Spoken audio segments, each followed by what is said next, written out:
Good evening. I just wanted to touch on a couple things. You've heard it mentioned multiple times now, but there are a number of resources that are available to you.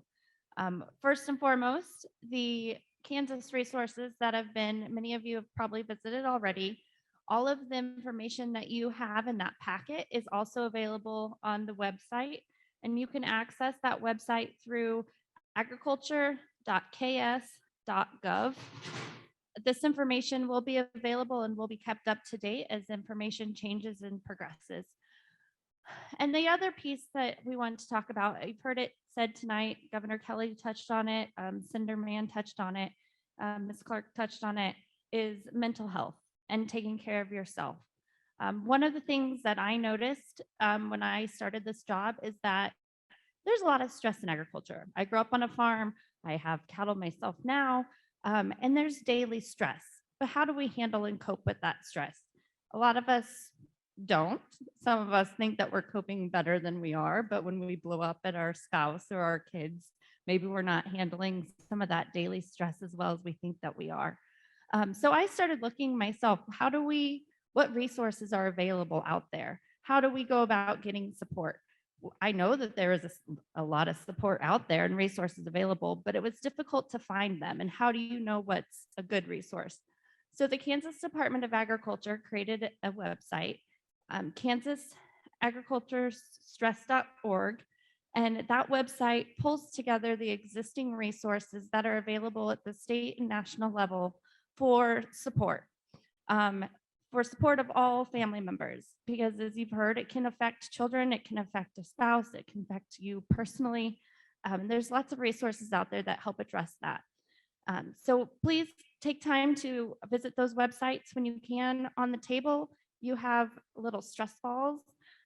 They have the website on them as well as little cards that are convenient. You can tuck it away in your pocket and look at it when you need to. It is a reference to the website. But one of the other important things on the Ag Stress page is service providers. So sometimes that seeking that help that you need is a little bit more than just relying on a conversation with a friend, and that's okay. Tonight, I want to introduce our next speaker, is with High Plains Mental Health. She is with a regional outlet here in the area that provides that additional support and resources to you. So our next speaker tonight is Kaley Conner.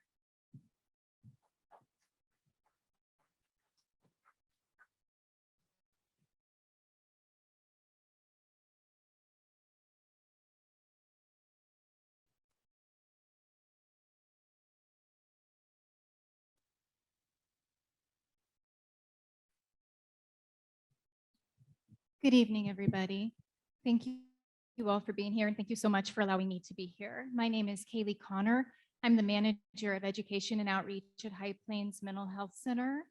And I'm just going to be really honest. I don't pretend to understand everything you all have been through.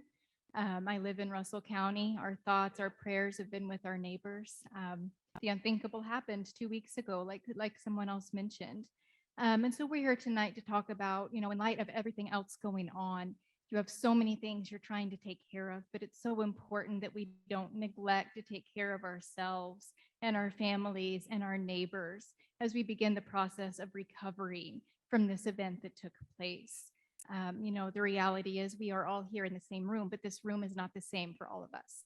Some of us are here having just suffered a great loss, and some of us are here as friends, community, and members hoping to listen and to learn how we can help.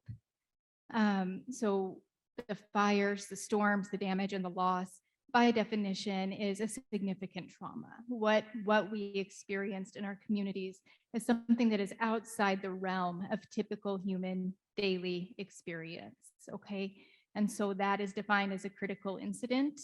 And following a critical incident, it is common to experience a wide range of emotional and physical reactions. And I have a list of some of the more common symptoms in your packet.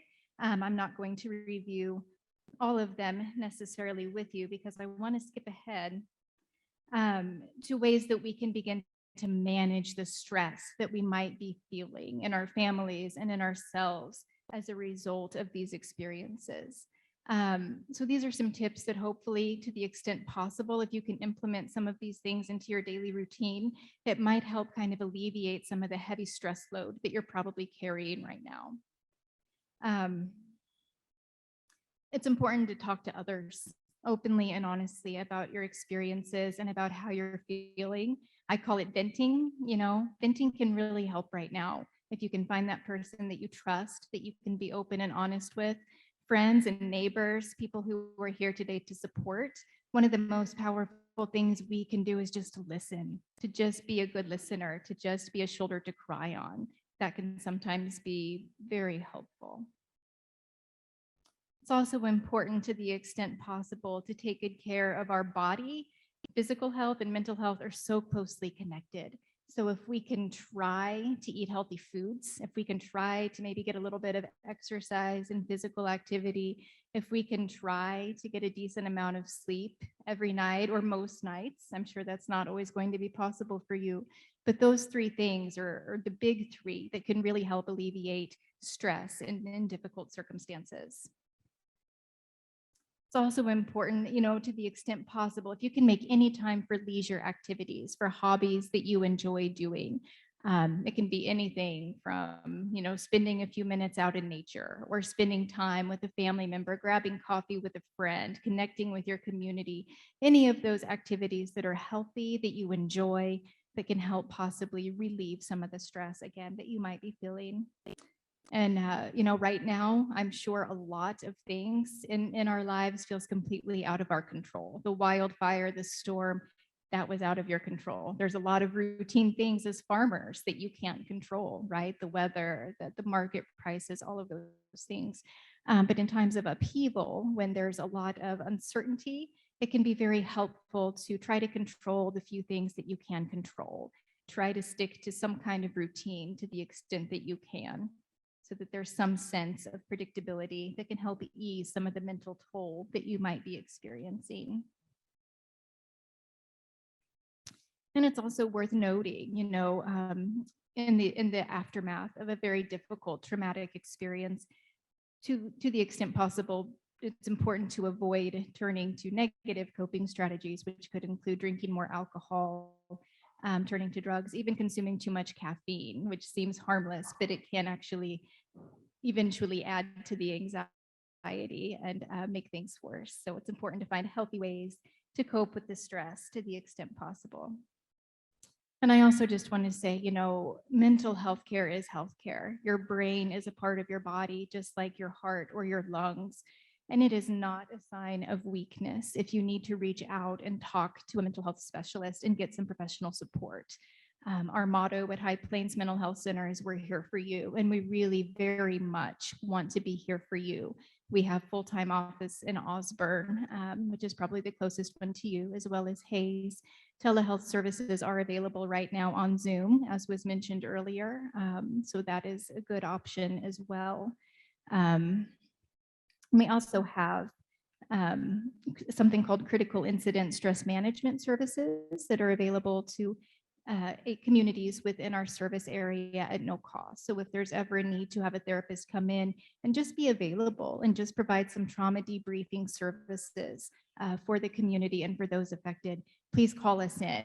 We would be very happy to take that call and to work with you and to help to the extent that we can. We have 23 service locations in 20 counties.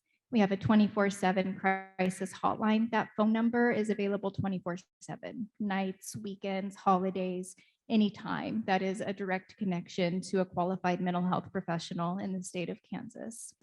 High Plains, we also have a sliding fee scale. So help is not refused in the event of someone being uninsured or perhaps underinsured.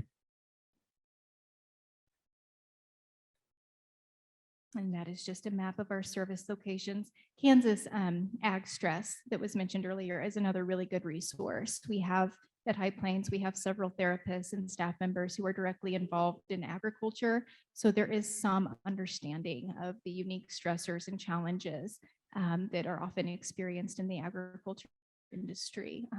So I'm going to keep my remarks very short because I know you have a lot of other people you need to hear from tonight. But we will be here for the duration of the event, and even afterwards, we'll have some materials, resources set up outside in the hallway here. So please feel free to come by and see us, and do not hesitate to reach out if you need that support, because your health matters. So thank you very much.